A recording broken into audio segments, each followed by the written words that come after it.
Jakom mar riwruok mar weg bache kod kuonde tongona mong'ere kaka Perak Michael Mudhomi okwayo sirikal mondo omigi ler ewi chike moketie chenro mar kedo kod kuong' ma ok opuodhi.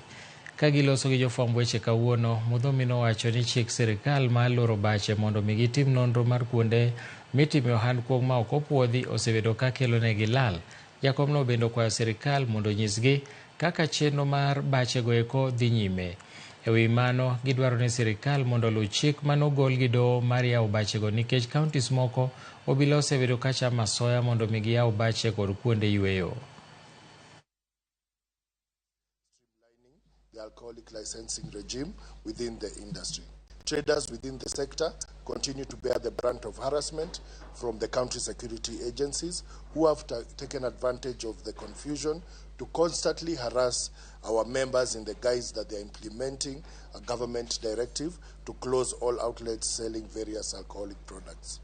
The impact of this has been loss of income and livelihoods to thousands and thousands of people who depend on our establishments to make ends meet. We are calling on the government to make public the findings of the vetting process and provide adequate time frame for businesses to engage manufacturers to recall the products said to be suspended with compensation to bar owners.